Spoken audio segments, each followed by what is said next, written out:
আপনারা সবাই আমার রক্তের সম্পর্ক, দুনিয়ায় আমার সবই আছে। আমার জনম দুঃখিনী মা 40 বছর আগে আমার রাইখা ওই কবরস্থানে শুয়ে আছে এই মসজিদের সামনে। আজকে আমার বাবাও শুয়ে আছে। আমার দুঃখ বোঝার মতো, আমার বোনের কথা বলার মতো এই দুনিয়ায় আর কেউ নাই।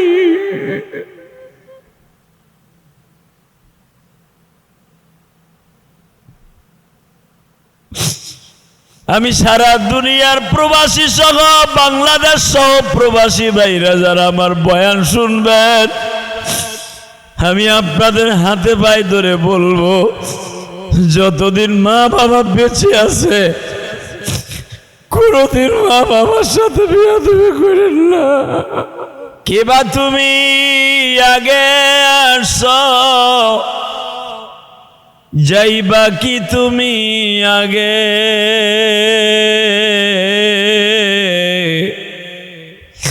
তোমার আগে যাবে চলে যে পিছে আসছে।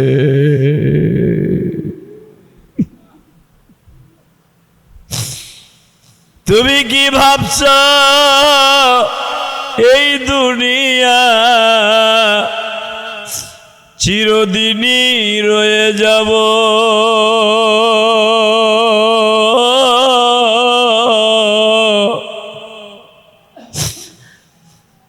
চোখ বুঝিলে সারা পৃথিবী অন্ধকার হয়ে যাবে।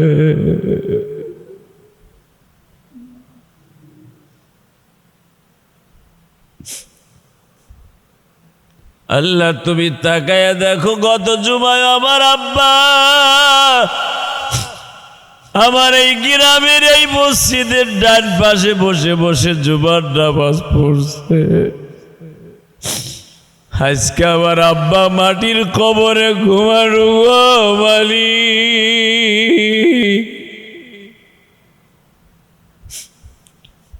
আমি জানি না আমার আব্বা কবরে কেমন আছে।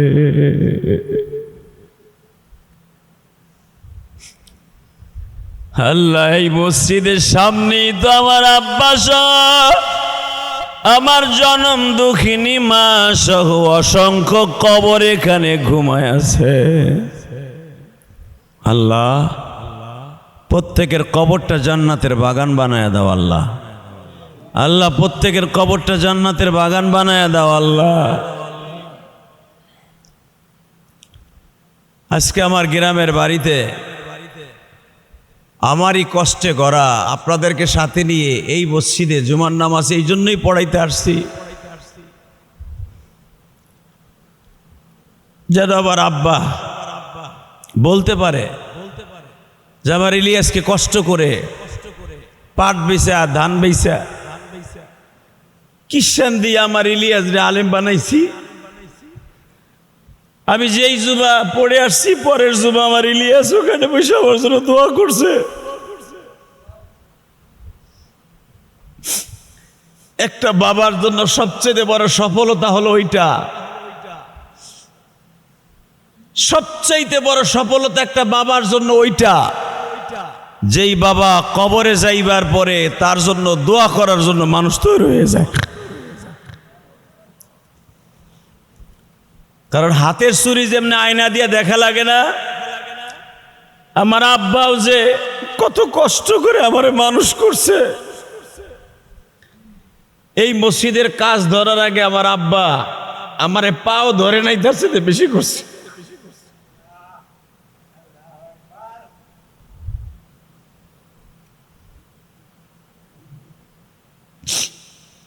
আমার আব্বা আমারে বলছি, ইলিয়াস রে, গোসকাদ্দির মানুষ, গজদার মানুষ, রাগদিন ইউনিয়নের মানুষ পারবে না বাবা, পারলে এতদিন পারতো। আমি তোমারে বলছি তুমি মসজিদটারে কমপ্লিট করো, মসজিদের কাজটা ধরো। আমি আপনাদেরকে সাথে নিয়ে কাজ ধরছি। মসজিদ সুন্দর হয়েছে, কিন্তু বাকি যে কাজগুলো আছে আমার আব্বা দেখে যাইতে পারে নাই। এই কষ্ট আমি আপনাদেরকে বুঝাইতে পারবো না। কালকে আব্বা মৃত্যুর পর থেকে নিয়ে এই পর্যন্ত আমি বোর্ডকে বুঝাইতে পারলাম না, ইলিয়াস রে তুই তো কোটি টাকার উপরে বাড়িতে খরচ করলি, বাকি যে মসজিদের কাজটুক আছে থাইর কাজ, এই কাজটা করলি না কে? তোর আব্বা অন্তত দেখে যাইতো যে থাইটা বন্ধ কমপ্লিট।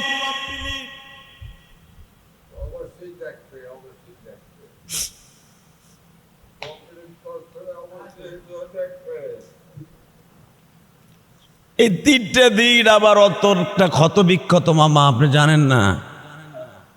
আমার আব্বা আমাকে বলছিল একটু ঢিল দাও, এত দ্রুত করার দরকার নাই, আস্তে আস্তে করো। কিন্তু গত সপ্তাহের আগের সপ্তাহ আব্বা পাগল হয়ে গেছে। তুমি তাড়াতাড়ি বৃষ্টির পানিটা ঢোকার আগে থাইডের ব্যবস্থা করো, তাড়াতাড়ি মানুষের দৈর্ঘ্য থাইর ব্যবস্থা করো, বৃষ্টিতে পানি ঢুকে মসজিদের ভিতরে। বাবজি লক্ষ লক্ষ টাকায় মসজিদে আমি দিছি। আপনারা জানেন আমাদের এলাকায় এমন কোনো মসজিদ নাই যে আমি ইলিয়াসুর রহমান জাদি গুনাহগার গরিব মানুষের ছোঁয়া নাই। কিছু না কিছু আমি সব মসজিদে শরীক থাকছি, একমাত্র আমার জনম দুঃখিনী মায়ের জন্য, আমার নানা নানির জন্য, দাদা দাদির জন্য। আজকে আমি বলবো আমার বাবার জন্য।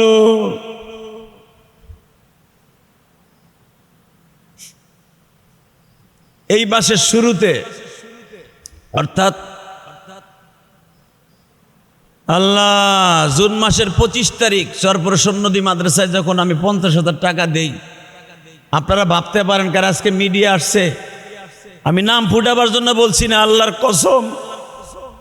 আপনার ভাইগনা রুহুল আমারে বলল, মামা 7টা ঢালাই দিতে পারতেছি না, আপনাদের গজনের গ্রামের মসজিদে দিছেন, ঘোষকান্দি মসজিদে আপনি লাখ লাখ টাকা দিছেন, সবই আপনার হাতে করা, মামা আমাদের মসজিদে কিছু টাকা দিবেন। আমি বললাম আমার আব্বার কাছে জিজ্ঞেস লই, দেখেন আমার আব্বা দানের ব্যাপারে কত, আমার আব্বা দানের ব্যাপারে কত সচ্চর ছিল। আব্বারে বললাম, আব্বা বৃহস্পতিবার মসজিদের ছাদের ডালাই মজিবুজি গো মসজিদের রকমান দুলাবাইয়ের মসজিদের ছাদের ঢালাই, আব্বা কি করা যায়? আমার আব্বা কি বলল জানেন? বাবা দানের ব্যাপারে আমার কোনো কষ্ট নেই, আমারে তোমার টাকা দিতে হবে না, তুমি দাও 50,000 নিয়ত করছো, 50,000ই দাও। হয়তো ভাই আমার আব্বা চলে যাবে, এই জন্য মনে হয় আমার আব্বা এরকম ভাবে আগায় আসছে। আমি আপনাদের 2টা পায়ে ধরে বলবো, দুনিয়ায় কোনো কিছু থাকবে না, ইদা মাতাল ইনসান ইনকাতা আমালুহু ইল্লা মিন সালাসা আও সাদকাতুল দারিয়া। বিশ্বনবী বলে তোমার ইন্তেকালের পরে কোনো আমল চালু থাকবে না, কোনো আমল। 3টা জিনিস ছাড়া, ইল্লা, ইল্লা হরফে ইস্তিসনা দিয়া বিশ্বনবী বলেন ইল্লা মিন সালাসা আও সাদকাতিন জারিয়া। প্রথম নাম্বার 3টা জিনিস তোমার বাকি থাকবে, বাকি সব আমলের দরজাগুলো বন্ধ হয়ে যাবে। 1 নম্বরে হলো তুমি যদি মসজিদ মাদ্রাসা অথবা সদকায়ে জারিয়া, এলাকার মসজিদ মাদ্রাসার দরজা, মসজিদ মাদ্রাসা অথবা রাস্তাঘাট করে দিয়ে যে দেখো, একটা গরিব মানুষকে দান করে দিয়ে থাকো, ওইটাই তোমার থাকবে, আর সব আমলের দরজা বন্ধ হয়ে যাবে। হয়তো আমার আব্বা 1 বছর ধরে মনে হয় এরকম একটা টের পাইছিল মামা, যে আমি আর দুনিয়ায় থাকবো না। আগে আব্বা দানের ব্যাপারে অনেক কথা বলতো, পরে দাও, আসতে দাও, নিজেকে মসজিদে দাও, দূরে দেয়া লাগবে না। কিন্তু চরপরশন নদী মসজিদে দেয়াতে বুঝছি আমার আব্বা দানের ব্যাপারে কত উৎসাহী ছিলেন। আমার আব্বা ডাইরেক্ট বলে ফেললেন, আমি বলছিলাম আব্বা 20,000 দেই, এই মুহূর্তে বাড়ির কাজও করতেছি, আমার ঢাকার মসজিদের কাজও করতেছি, ওইখানে তো 4 কোটি টাকার উপরে চলে গেছে আব্বা, 3 তলার ছাদের পিলার উঠাইছি, ওর ছাদও দিতে হবে আব্বা, ঢাকার মসজিদের একটু কমাই দেয় 20,000। আব্বা বলে না, তুমি 50,000 নিয়ত করছো, 50,000ই দাও, বাকি তোমার আল্লাহ দিবে, তোমার অভাব থাকবে না। বিশ্বাস করেন, আল্লাহর কসম করে বলছি, এ তো জুন মাসের 25 তারিখের কথা। 50,000 টাকার চেক যখন আমার আব্বার হাত দিয়া দুলাভাইদের মসজিদে দিলাম, বাড়ির সামনে দাঁড়ায়া, আমার আব্বা চেকটা হাতে পাইয়া কি খুশি। চেকটা কমিটির হাতে দিয়া বলতেছে, আপনারা আমার ইলিয়াসের জন্য দোয়া করেন, ইলিয়াসের দাদা দাদির জন্য দোয়া করেন, ইলিয়াসের মায়ের জন্য দোয়া করেন, আমার শরীরটা ভালো না, আমার জন্য দোয়া করেন। কোথায় হাঁটছা, কোথায় চাল যাইবা চলিয়া, আইজরাইলা আছে তোমার পিছে দাঁড়ায়, আজরাইলা আছে তোমার পিছে দাঁড়ায়। আপনারা সবাই আমার রক্তের সম্পর্ক,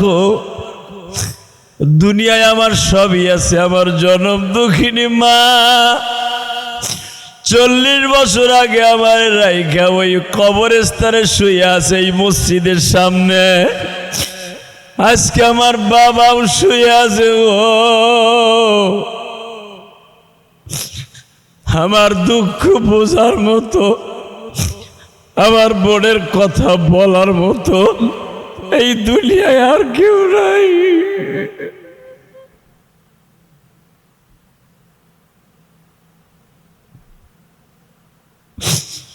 আমি সারা দুনিয়ার প্রবাসী সহ বাংলাদেশ সহ প্রবাসী ভাইরা যারা আমার বয়ান শুনবেন, আমি আপনাদের হাতে পায়ে ধরে বলবো, যতদিন মা বাবা বেঁচে আছে কোনদিন মা বাবার সাথে বেয়াদবি করেন না।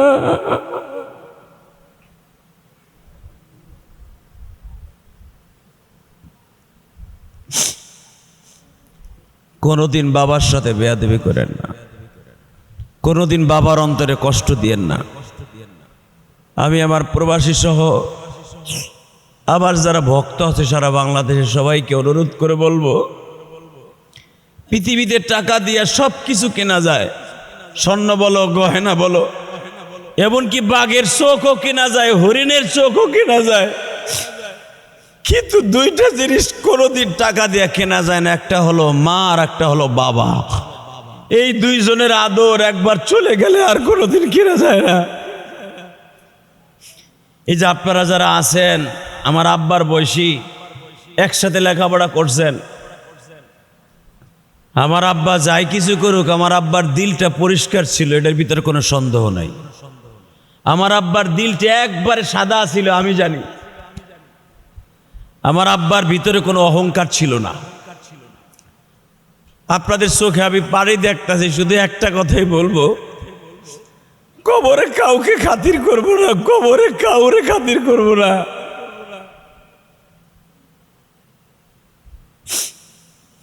আমার মায়ের পাশে আমার আব্বা ঘুমায় রইল। আজকে 4টা দিন হয়ে গেল, জানি না আমার আব্বা কবরে কি করতেছে।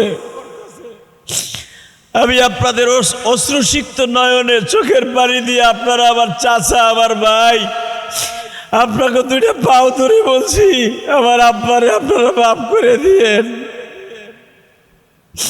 গত জুমায় এই মসজিদে আমার আব্বা এখানে বসে জুমার নামাজ পড়ছে গো।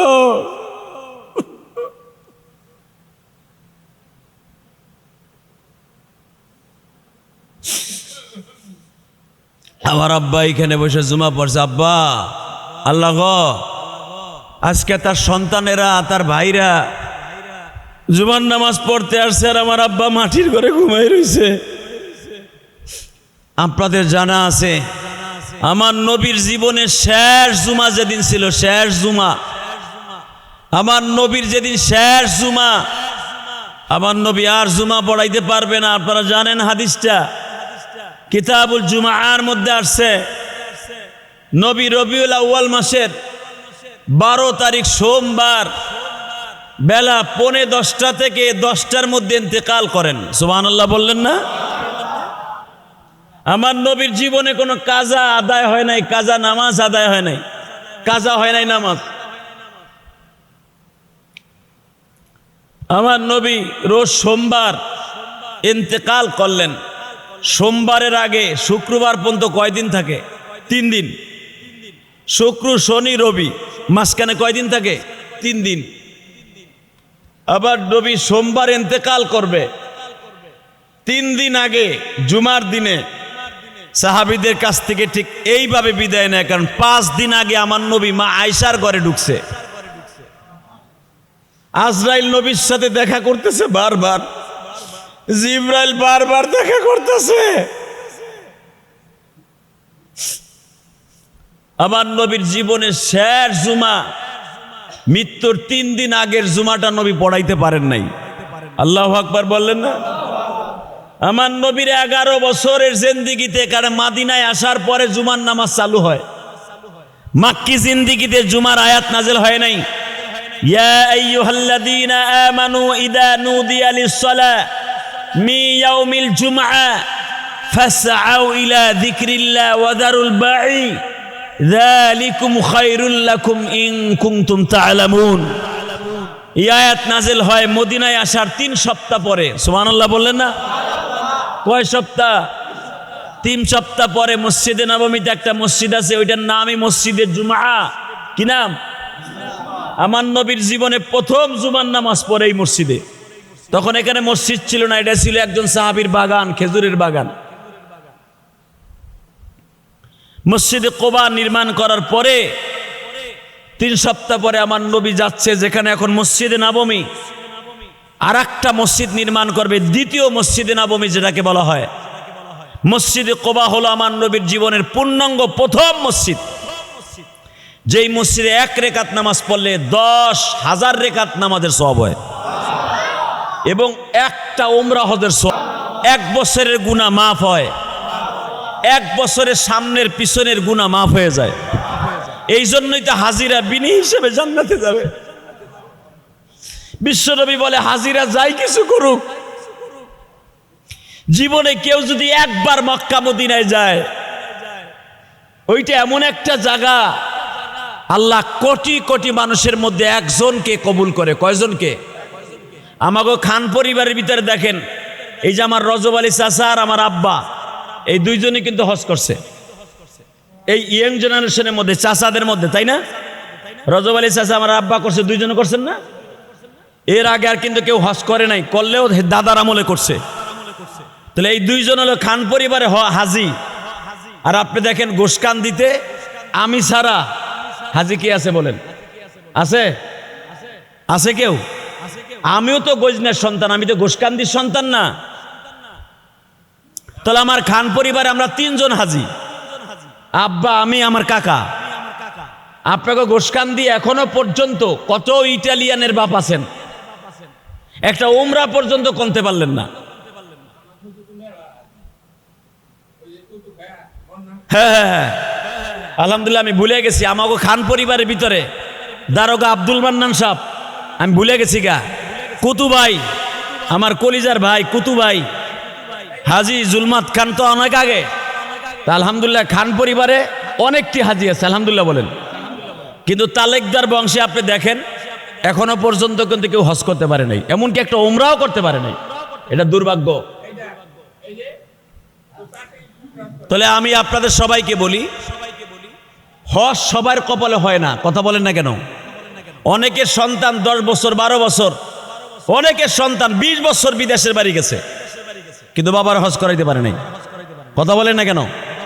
আমি আমার তালেব বাইরে আরো 5 থেকে 7 বছর আগে উমরায় নিয়ে আনেন লেগা আমি আবুল হাসানরে বলছিলাম যে টাকা অর্ধেক লাগে আমি দেবো, তোর বাপরে লগে লয়ে চল। হয়তো ভাইয়ের কপালে আর নাই, কারণ এই অবস্থা আর যাইতে পারবো না। কিন্তু আমার ইচ্ছা ছিল তোমার নিয়ার, আল্লাহ সাক্ষী, আল্লাহ কবুল করে নাই। তবে আমি তোমারে বলছি না, আমি বলছি, আমি আপনাদেরকে বলি, শুধু তালেব ভাই না, যদি আপনাকে কেউ শক্তি থাকে যে আপনি উমরায় যাবেন, আপনি উমরা করার ভিতরে যদি টাকা কম পড়ে, আপনি যা পারবেন দিবেন, বাকি টাকা আমি ইলিয়াস রহমান জিয়া দিয়া হলেও আপনার উমরায় অথবা হজে পাঠাবার নিয়ত করবেন ইনশাল্লাহ। কেন জানেন? জীবনে কেউ যদি একবার হজ করতে যায়, বিশ্বনবী বলেন, মান হাজ্জালিল্লাহ ওয়ালাম ইয়ারফাস ওয়ালাম ইয়াফসুক রাজা কায়াউমিন ওয়ালাদাতহু উম্মুহু, যারা জীবনে একবার মক্কা মদিনায় আল্লাহকে সন্তুষ্ট করার জন্য হজে যাবে, আল্লাহ তার জীবনে সব গুনাহ মাফ করে দিবে, তার এমন নিষ্পাপ করে দিবে, রাজা কায়াউমিন ওয়ালাদাতহু উম্মুহু, মনে হবে আজকে বুঝি ওই বাচ্চাটা তার মায়ের গর্ভ থেকে ভূমিষ্ঠ হইল, এমন নিষ্পাপ হয়ে যাবে ওই হাজিটা।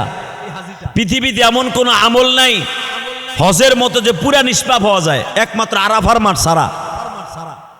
অতএব সারা বছরের ভিতরে 365 দিনের ভিতরে একটা দিন আছে সবচেয়ে দামি, সেই দিনটা হলো আরাফার দিন। সেই আরাফার দিনটা একমাত্র হাজিদেরই কপালে হয়, আর কারো হয় না। ব্যাপারটা বুঝতে পারেন নাই মনে হয়। রাতের ভিতরে 5টা হয়, সবে কদর কয়টা? 5টা, 5 দিন। 20 তারিখের পরে 30 তারিখ পর্যন্ত, 30শে রমজান পর্যন্ত কয়টা রাত কদরের? 5টা। আর হজের ভিতরে দিনের ভিতরে শুধু একটা দিন দামি। কয়টা? একটা। রাতের ভিতরে অনেক দিন দামি আছে। মিরাজের রাত্র দামি, শবে মিরাজ দামি, লাইলাতুল বরাত দামি, শবে কদরের 5 দিন দামি। বোঝেন নাই আমার কথা? কিন্তু দিনের ভিতরে কয়টা দিন দামি? একটা দিন। সেটা দিনটি কোনটা? আরাফার দিন। ইয়াউমুল আরাফা আহতাসিবু আলাল্লাহ। আরাফার দিন আল্লাহর কাছে এত দামি, আল্লাহ বলে আহতাসিবু আলাল্লাহ গুফিরা লাহু মা তাকাদ্দামা মিন যামবি ওয়া মা তাআখার। যে ব্যক্তি আরাফার মাঠে উকুফে আরাফা ফজরের পর থেকে নিয়ে বেলা ডোবা পর্যন্ত থাকবে, তার জীবনে কোনো গুনাহ থাকবে না, তার জীবনে কোনো গুনাহ থাকবে না। এবং সে যাকে টার্গেট করে দোয়া করবে ওই দোয়াই কবুল হয়ে যাবে। আমি এতদিন আপনাদের কাছে বলি নাই, আমার আব্বার গোপনেও কিছু আমল এখন আপনাদেরকে বলি। আমার আব্বার, আপনারা যাই কিছু মনে করেন, আমার আব্বা কিন্তু আলেম না। যখন আব্বারে প্রথম তওফে নামাইলাম, আমার ওই কাকা বুঝবে, কাবাঘরটা ধরা খুব কষ্টের ব্যাপার, সুমা দেয়া খুব কষ্টের ব্যাপার। প্রথম তওফে নাইমেই আমার আব্বা হারায় গেল। কারণ তওফে নাইমে হাজিরা হারায় যায়, কে কোন দিক যায় ধরে রাখা যায় না, এত মানুষের চাপ। আমার আব্বা আমাকে দলে থাকতে পারলো না, হারায় গেল। আব্বা হারায় থাইকা মনে হয় এটা আল্লাহর ইশারা।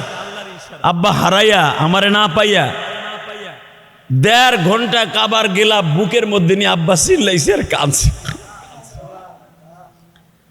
চক্কর যখন 5টা হইছে, 7টার 5টা হইছে, 7 চক্করে এক তপ, 5টা হইলে পার আব্বা হারায় গেছে। আব্বার আমি মাজার সাথে বাইন্ধে রাখছি, কিন্তু কয়েকটা হাজি নিগ্রো নাইজেরিয়ান এমন চাপ দিল, আব্বার আর ধরে রাখতে পারলাম না। আব্বা ছুটে গেল। ছুটে যাওয়ার পর আমি আল্লাহর কাছে ছেড়ে দিলাম, আল্লাহ তুমি আমার আব্বারে হেফাজত করবেন। আব্বা তো মূর্খ মানুষ, আব্বা তো আরবি বুঝে না, ইংলিশও বুঝে না, তা আব্বা কই থেকে কই যাইব? সবকিছুর মালিককে জোরে কন। আমি কাবার মালিককে বললাম, আমার আব্বারে আমার হাতে তুলে দিও। আমার আব্বা দেখেন হইতে পারে অশিক্ষিত, আপনাদের মতো খেটে খাওয়া মানুষ, আব্বার মাথায় বুদ্ধি কত। চিন্তা করছে আমার ইলিয়াস আমারে যেখানে রেখে গেছে আমার এইখানে থাকতে হবে। আব্বা কষ্ট করে ধাক্কায়া মাক্কাইয়া রোকনিয়ামিনের ওইখানে কাবাগরটারে বুকের মধ্যে নিয়ে কাবার ওই কালো গিলাপরে শক্ত করে ধইরা আব্বা খাড়াই দিছে। 1.5 ঘন্টা পরে দেখি আবার আব্বা এইভাবে আবার ডাক্তার ইলিয়াস এই যে আমি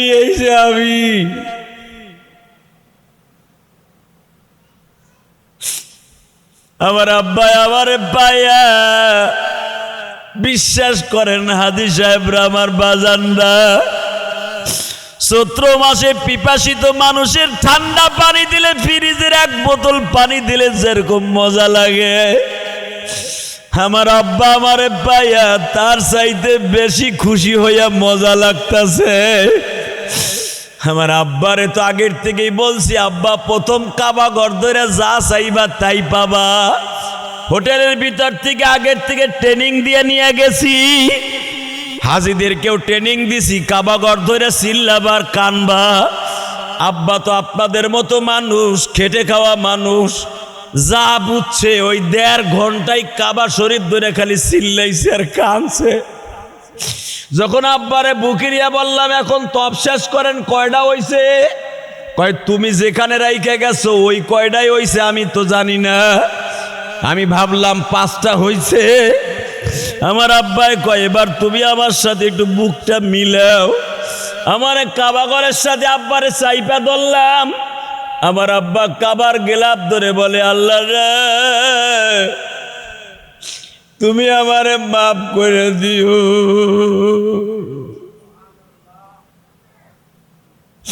আমি গুনাহগার মানুষ, আমারে মাফ করে দিও। ইলিয়াস আমারে হজে আনছে, আর মারে তুমি মাফ করে দিও। তুমি আমার কলিজার টুকরা ইলিয়াস রে মাফ করে দিও। ওর সম্মানকে তুমি দুনিয়ায় টিকাইয়া রাখো। আব্বা আমারে কাবার ঘরের সাথে চাইপা ধরলাম। আব্বা এই কথাগুলা বলতাছে, বাকি তওয়াবগুলা শেষ করলাম। মুলতাজিম অর্থাৎ কাবা ঘরের দরজার সামনে দাঁড় করাইলাম আব্বারে বুকে নিয়ে কইলাম, সুমা দিবেন হজরে আসওয়াতে? কয় না না না না, আমি এমনি চাপ খাইয়ে শেষ হয়ে গেছে, আমার সুমা দেওয়ার দরকার নাই, আমার খেসা মেসা ব্যথা হয়ে গেছে। আমি বললাম পরবর্তীতে দিয়েন, এখন না। বিশ্বাস করেন, এরপরে স্বর্ণের ওই 162 থেকে যে স্বর্ণের দরজাটা কাবা ঘরের ওই দরজায় আমি আবার আব্বারে ধরাইলাম। আব্বা তো অনেক লম্বা, এখন নাই বুঝা হয়ে গেছে। কাবার দরজাটা ধরা কিন্তু অনেক কষ্ট, আমার ওই চাচাই জানে, অনেক কষ্ট। দুইজনে কান্দ করে তারপরে ধরতে হয়। আব্বার এইভাবে বুকের মধ্যে চাইপা ধরে এইভাবে খাড়া করলাম। আব্বাকে আমার একটু সামনের দরজাটা ধরাও। দরজা তো ধরা যায় না বাবা, ওই চৌকাটটা ধরা যায়। আমার আব্বা স্বর্ণের চৌকাটটা ধরিয়া একটা চিৎকার দিয়ে কয়, আমার জীবনে আর কোনো আশা নাই।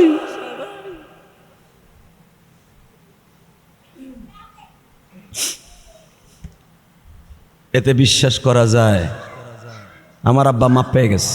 আলহামদুলিল্লাহ বলেন। আমার আব্বা মাপ পেয়ে গেছে। আমার আব্বা আরাফার মাঠে 1টা মিনিটের জন্য ঘুমায় না, 1টা মিনিটে। মিনা মুজদালিফায় 1 মিনিট ঘুমায় না, কারণ আমার সাথেই তো আমার আব্বা। আমারে বলছে কি জানেন, আর জীবনে আইতে পারি বা না পারি, বলে কুলাইতেও পারে নাও পারে, এই সুযোগ আর হাতছাড়া করা যাবে না।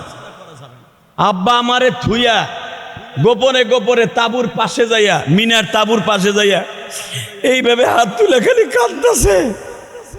আর আবার বাটে আব্বারে পাইডা সেই সকালে হারায় গেছে, আর পাইছি আসরের আগ দিয়ে। আব্বা কই গেছিলেন? আরে গেছিলাম যেখানে আদম আর হাওয়া যেখানে মিলন হইছে, ওইখানে যাই আল্লাহর কাছে কাইন্দাইছি। আমি কইছি আব্বা কি কইলেন আল্লাহরে? আমার আব্বাই বলে কিছুই কই নাই, খালি কইছে আল্লাহ আমার ইলিয়াস রে তুমি ভালো রাখো, আল্লাহ আমার ইলিয়াস রে তুমি মাফ করে দিও। আমার আব্বা যদি আমার এইগুলো বলে যেয়ে থাকে, আমি আমার আব্বার জন্য কিছু করতে পারি নাই।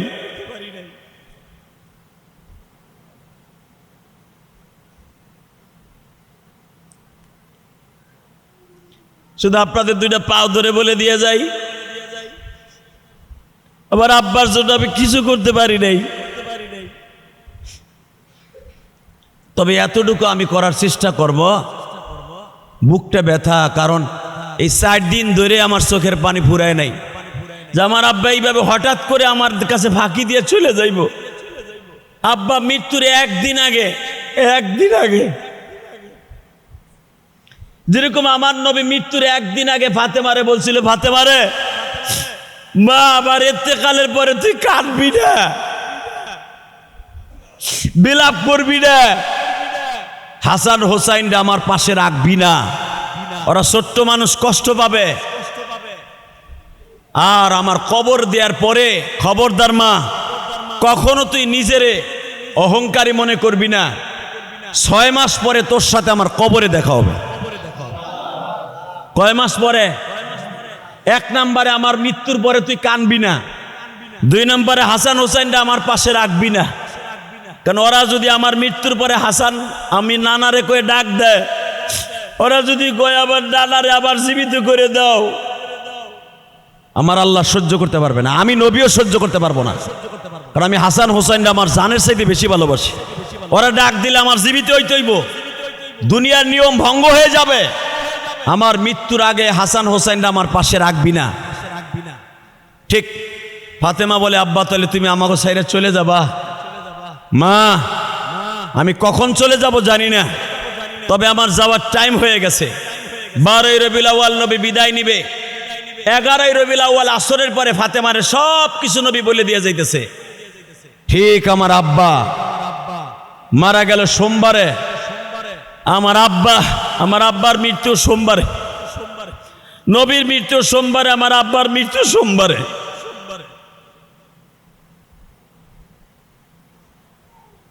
আবার নবী মারা গেছে সোমবার দিনে, আমার আব্বা মারা গেছে সোমবার সন্ধ্যায়। আমার আব্বা রবিবারে আমারে বলে, শনিবারে বলে অসুস্থ আর একদিন আগে, বাবা আমি জানি তুমি অনেক কষ্টে আছো, আমি দোয়া করি তোমার কষ্ট থাকবে না, পৃথিবীর কেউ তোমার সম্মান নষ্ট করতে পারবে না, তুমি অমকরে ক্ষমা করো না।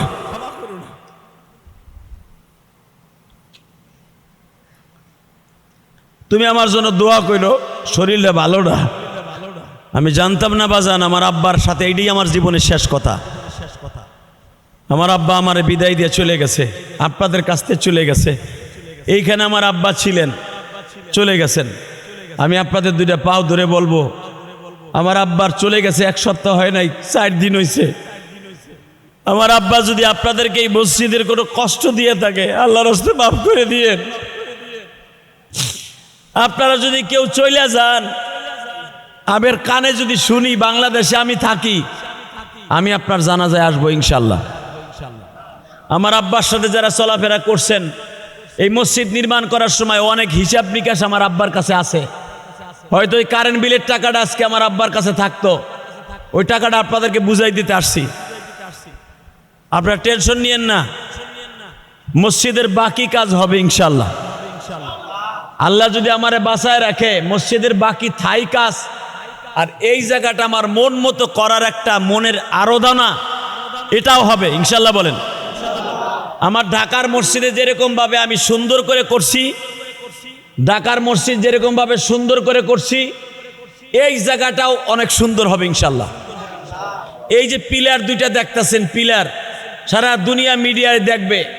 এই পিলার দুইটা আমার ঢাকার মসজিদে যত সুন্দর করে করছি, এই মসজিদের পিলার দুইটাও এত সুন্দর হবে ইনশাল্লাহ।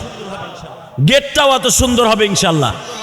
কারণ আমার আব্বার রাইখে যাওয়া কষ্টের এই স্বপ্নে, মসজিদের কাম ধরার আগে ওই টিনের ঘরে যখন নামাজ পড়তে আসলাম আসরের রক্তে, আপনারা কেউ ছিলেন না। আব্বা পরে চেয়ারে নামাজ পড়তেছে আর আমি নামাজ পড়লাম এইখানে। আমি মাহফিলে যাব, টেকারার সরপরশন নদী মাদ্রাসার মাহফিলে, আব্বারের সাথে নিয়ে যাব গাড়িতে। আমার আব্বা মসজিদে বয়ে কয়, মসজিদের কাম করতে পারবা না? ধরো ধরো, তুমি আগায় যোগায় আমরা দিব না, তুমি ধরো। সব গ্রামের মসজিদ ভালো হইলো, এটা ধরো। আর তুমি না ধরলে এটা কেউ আগাইব না, তুমি ধরো। আমি তখন মসজিদে বয়ে বললাম, আব্বা কাম ধরলে কি আপনি খুশি? আমি জানি আব্বা আগে বেজার ছিল। আব্বা আপনি খুশি? আল্লাহর কসম করে বলি। আবার আব্বা মুস্কি হাসি দিয়ে কয়, মসজিদটা যদি তোমার ওসিলায় এই এলাকার মানুষকে সাথে নিয়ে, এই বাড়ির মানুষকে সাথে নিয়ে সুন্দর হয়, আমরা যারা এই বাড়িতে মুরব্বী আছি, আমাদের চাইতে সুখী আর খুশি মনে হয় কেউ হবে না। আমার আব্বা কিন্তু একার কথা কয় না এখানে, আমরা মুরব্বীরা যারা আছি অনেক খুশি হব। করো, আপনারা জানেন তার পরের সপ্তাহে কিন্তু আমি ওই মুসা বাইরে আর এই কালুরে আরো কারে কারে যেন অর্ডার দিলাম, ভাই কাজ শুরু করে দাও। শহীদুল বাইক নিয়ে শহীদুল, পরে বললাম কাজ শুরু করে দাও, বাকি আল্লাহর হাত। ওই যে মুসা ভাই বাইচে আছে, এইটা আমার আব্বার পারমিশন নিয়ে আমি করছি। কিন্তু আবার সবচেয়ে বড় কষ্ট রয়ে গেল, মসজিদটা পুরো কমপ্লিট করে আবার আব্বার আমি দেখাইতে পারলাম না। মসজিদ পুরা কমপ্লিট করার জন্য যদি আমি ইলিয়াস রহমান জিহাদির রক্ত বেচতে হয়, বাড়িও বেচতে হয়, সম্পদ বেচতে হয়, আমি রাজি আছি। আপনি রাজি আছেন না? ইনশাল্লাহ রাজি আছেন তো? মসজিদ কারো একার দ্বারা হবে না। আর একা করতে গেলে আপনি কইবেন, একটা না একটা ভুল বাইর করে কইবেন। এত তাড়াতাড়ি করার দরকার ছিল কি? আর একাই করতেছে, কার কাছে শুনে করতেছে। অতএব মসজিদ এটা আমার ব্যক্তিগত না, ঢাকারটা হলো আমার ব্যক্তিগত। ঢাকা যে মসজিদ করছি 4,32,00,000 টাকা খরচ করে, ওইটা আমার ব্যক্তিগত টাকা, আল্লাহ আমারে দিছে, আমি করছি। কিন্তু এইটা আপনাদের 10 জনের মসজিদের, হয়তো আমি আপনাদের খেদমত করছি। আমি আমার আব্বার রাইখে যাওয়া স্বপ্ন, আমার আব্বাই মসজিদে বসে বলছিল, তুমি মসজিদের কামটা ধরো, আমরা মুরব্বীরা দেখে যাই যে মসজিদের কামটা সুন্দর হয়েছে। আমার আব্বার স্বপ্ন, আমার রক্ত বিক্রি করে হলো মসজিদকে বাকি কাজ সুন্দর করাইয়া আল্লাহরে দেখায় দেব। ইনশা আমার সাথে আছেন না আপনারা? সবাই আছেন তো ইনশাআল্লাহ? আমিও আপনাদের সাথে আছি, আল্লাহ আমাদের সবাইকে তৌফিক দান করুক। যাইবার আগে শুধু মুনাজাতের আগে শুধু একটা কথাই বলবো, আমার আব্বার উপরে যদি আপনাদের রাগ থাকে মাফ করে দিছেন তো? কারণ জানাজার সময় তো হাজার মানুষ ছিল, হাজার মানুষ। ওই সময় তো আর সবার কাছে আপনার কাছে মাপ চাইতে পারি নাই। আমার আব্বাও মাপ চাইতে পারে নাই, কেন আল্লাহ আমার আব্বারে সুযোগ দেয় নাই। আমার আব্বা আমার ওই বাড়িতে, আপনারা জানেন, কাজ শেষ করে আইছে 1টা পর্যন্ত। জোহরে রক্তে নামাজ পড়বে বিদে আমার আব্বা গোসলে গেছে, গোসলে যায় আমার আব্বা পড়ে গেছে, একটা কথাও কারো কাছে বলতে পারে নাই।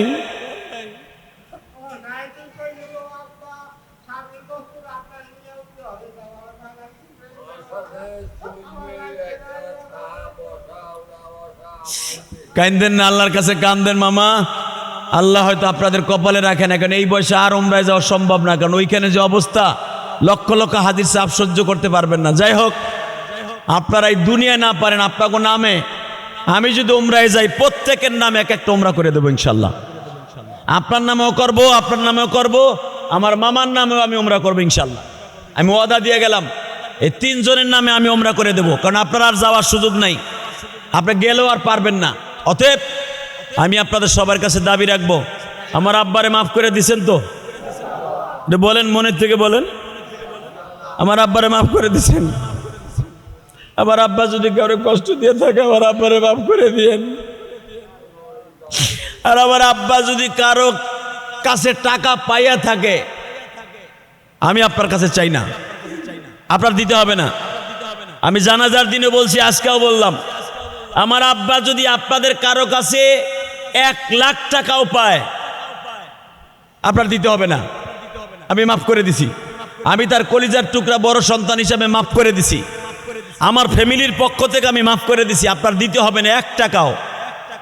কিন্তু আজকে আপনাদের মিডিয়ার সামনে সারা পৃথিবীতে বললাম, যদি আপনারা কেউ আমার আব্বার কাছে 1টা টাকাও পান, আল্লাহর কসম আপনি মাফ করবেন না, আপনার মাফ করতে হবে না।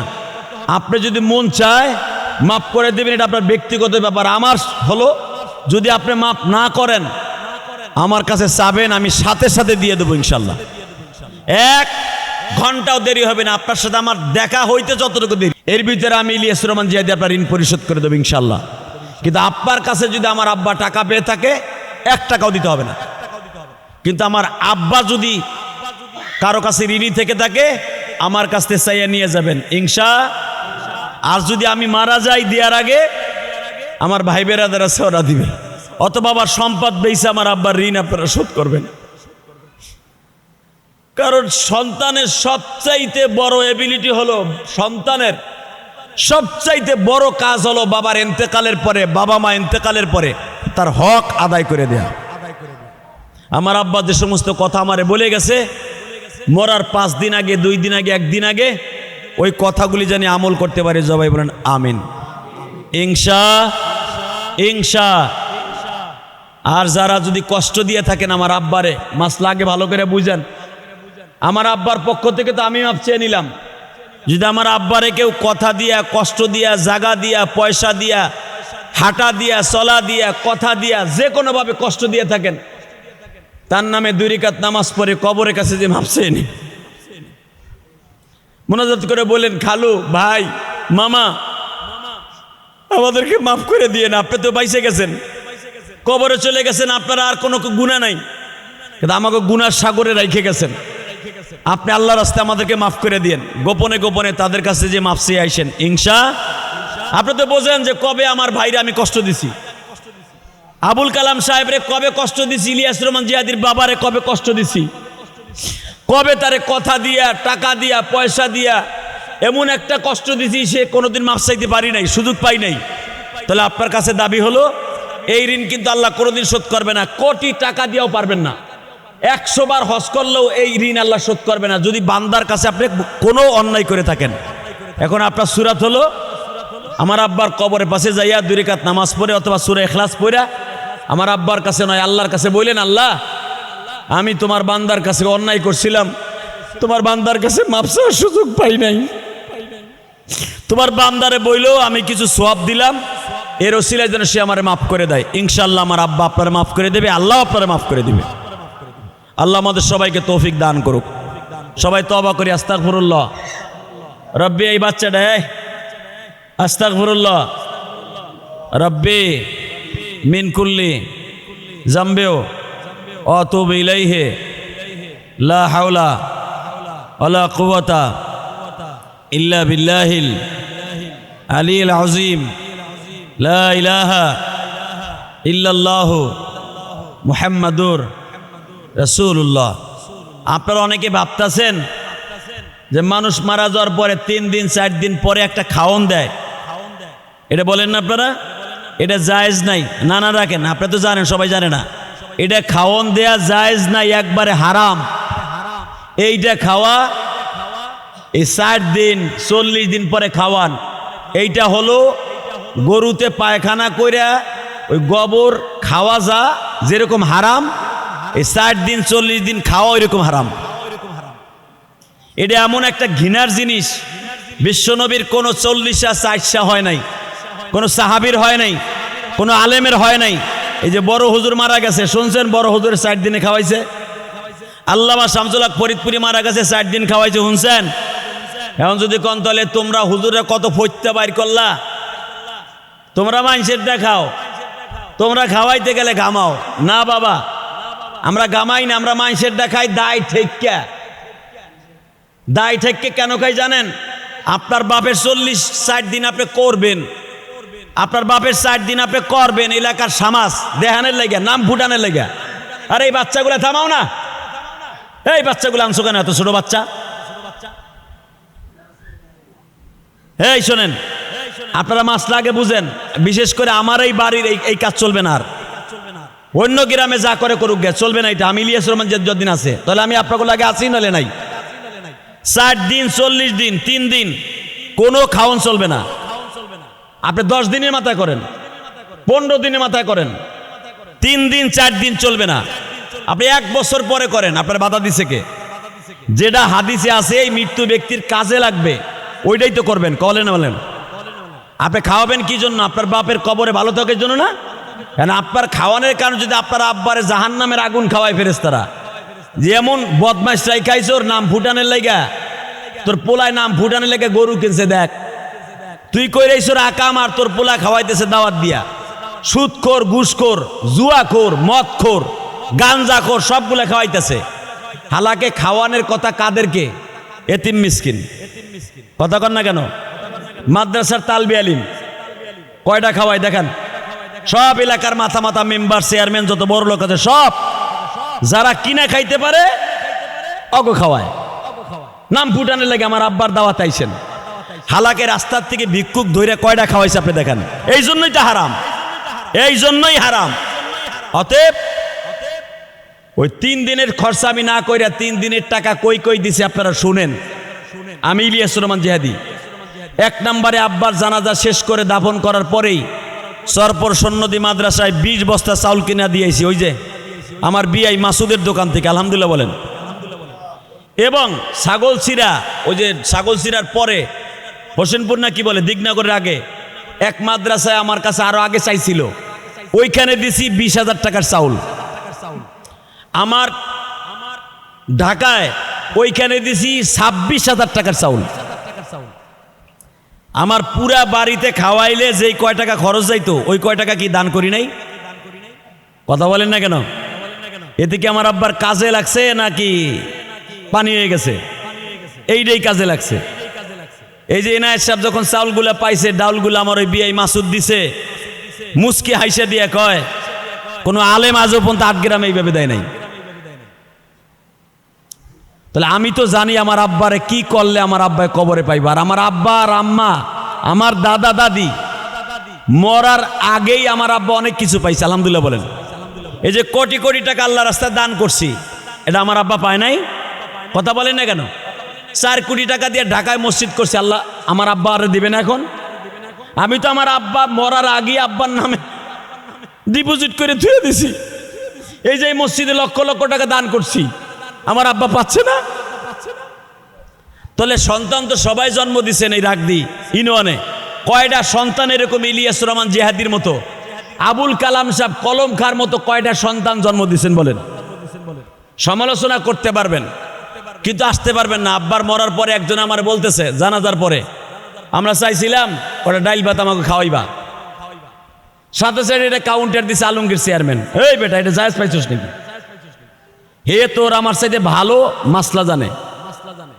শাহাবুদ্দিন চেয়ারম্যানের ভাই রহমান ও ভেটু দিছে, এই বেটা খাস নাই। নিয়ম হলো বেটার একটা লোক মারা গেলে 40 দিন তার শোক থাকে। কয় দিন? হালাকি শোকের ভিতরে 4 দিনে তার খাওয়ানোর আর বাজার করার, এটা কি ঠিক আছে? এই জন্যই তো এটা হারাম। বরঞ্চ 10 দিন পর্যন্ত আর এক বাড়িতে পাক করে ওই মৃত ব্যক্তির বাড়িতে খাওয়ানো, এটা হলো জায়েজ। তার বাড়িতে হাড়ি জ্বলবে না। এই জন্য আমার আব্বা যেদিন মারা গেছে কোন বাড়িতে যেন খাওয়ান আইছে, এইটা হলো সুন্নাত। 10 দিন পর্যন্ত তাদের খাওয়ান দিতে হয়, তাদের বাড়িতে হাড়ি জ্বালানোর সুন্নাতের খেলাফ। আমাদের এলাকায় কি 4 দিনের দিন হাড়ি তো জলে জলে, বরঞ্চ 14 গুষ্ঠী খাওয়ান লাগে, শোক আর থাকে না, এই জন্যই হারাম। অতএব দোয়া করেন আল্লাহ যদি আমারে বাঁচায় রাখে। যেই বাড়িটা কমপ্লিট করার জন্য আমার আব্বা জানটা দিয়ে দিছে, যেই বাড়ির থেকে আমার আব্বা গাছ লাগাইয়া কবরে চলে গেছে, ওই বাড়িটা কমপ্লিট করার পরে আমি আমার আব্বার নামে নয়, আমি আল্লাহর নামে অনুষ্ঠান করব ইনশাআল্লাহ। আব্বার নামে না, কার নামে? জোরে খান, কার নামে? না আব্বার নামে? কোনো আব্বার নামে অনুষ্ঠান না, কার নামে? কোরবানি দেব কার নামে? নামাজ পড়ব কার নামে? আল্লাহ বলে অনুসুকি ওয়া মাহইয়া ওয়া মামাতি লিল্লাহি রাব্বিল আলামিন। অনুসুকি ওয়া মাহইয়া, তোমার জীবন তোমার মরণ, ওয়া মাহইয়া ওয়া মামাতি, তোমার মরণ লিল্লাহি রাব্বিল আলামিন। কার জন্য? আল্লাহ কোরআনে বলেন। আর আমরা করি আব্বার লাইগা, আমরা করি পীরের লাইগা, আমরা করি আমার দাদার লাইগা খরচ করছি না। ওইটারে আজ থেকে আমি বন্ধ করে দিলাম। গোশকান দিয়ে যদি কেউ মারা যায় 4 দিন 3 দিন চলবে না। করবেন আপনি করেন, 10 দিন পরে করবেন, 1 মাস পরে করবেন ইনশাল্লাহ বলেন। আর 3 দিনের দিন নয়, যেদিন মারা যাবে ওই দিনই তার নামে 2000 5000 1000 যা পারেন মাদ্রাসা মসজিদে দান করে দেবেন। পারবেন তো? ইনশাল্লাহ পারবেন তো? মনে থাকবে তো? 3 দিন আর 4 দিন চলবে না বলেন ইনশাল্লাহ। কোনো খাওয়া দাওয়া চলবে না হ্যাঁ খাইবেন 10 দিন পরে, ওই ডেটে না, 4 দিন পরে না ইনশাল্লাহ। আমি আপনাদের জন্য দোয়া করি, আপনারা আমার আব্বার জন্য দোয়া করেন। আজকে আপনাদের দোয়ার জন্য, দোয়া করাইলে মিষ্টি মুখ করাইতে হয়, এই জন্য কয়েক কেজি মিষ্টি আনছি, ভালো মিষ্টি আনছি। নামাজের পরে আমার আব্বার জন্য মিষ্টিটা হাতে নিয়ে আমি হয়তো কবরের কাছে যাব জিয়ারত করতে। যদি মন চায় যে আপনার আব্বাও কবরে গেছে, আপনার দাদা দাদিও কবরে গেছে, আপনার সন্তান কবরে গেছে, তাদের কথা নিয়াত করে আমার আব্বার কবরের পাশে দাঁড়ায় দোয়া করবেন আর কিছু চাই না। আল্লাহ আমাদের সবাইকে তৌফিক দান করুক। কুল হুয়াল্লাহু আহাদ আল্লাহুস সামাদ লাম ইয়ালিদ ওয়া লাম ইউলাদ ওয়া লাম ইয়াকুল লাহু কুফুয়ান আহাদ আল্লাহুম্মা আমিন। ربنا ظلمنا أنفسنا وإن لم تغفر لنا وترحمنا لنكونن من الخاسرين اللهم اغفر لنا ولوالدينا রব্বিরহামহুমা কামা রব্বায়ানি সগীরা।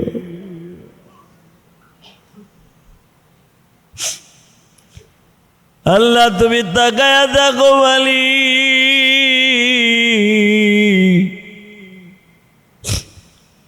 আমি ইলিয়াসুর রহমান জিহাদি আজকে চিরয়েতি।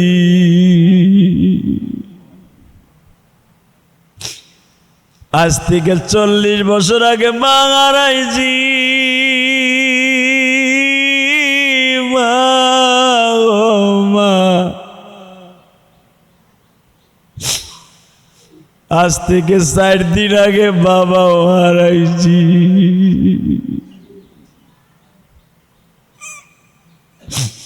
গত জুমায় আমার আব্বা আমার এই গ্রামের মসজিদে এই ডাইন পাশে বসে নামাজ পড়ছে। জীবনের শেষ জুমা ছিল আমার আব্বার জুমা। আল্লাহ জানি না আগামী জুমা আসার আগে আমার এই আত্মীয় স্বজন ভাই বেরাদারের মধ্যে থেকে কে জানো কবরে চলে যাবে। আমার আব্বা কোনোদিনও ভাবতেও পারে না এই জুমাটা পড়তে পারবে না। আল্লাহ আগামী জুমায় আমার কোন ভাই, কোন মামা, কোন চাচা কবরে চলে যাবে তাও জানি না। আল্লাহ যারা কবরে চলে যাবে ইমানের সাথে তৌফিক দিয়ে দিও, ইমানের সাথে কবুল করে নিও, ইমানের সাথে কবুল করে নিও। আল্লাহ আমার আব্বারে এত তাড়াতাড়ি লয়ে যাইবে আমি কল্পনাও করি নাই।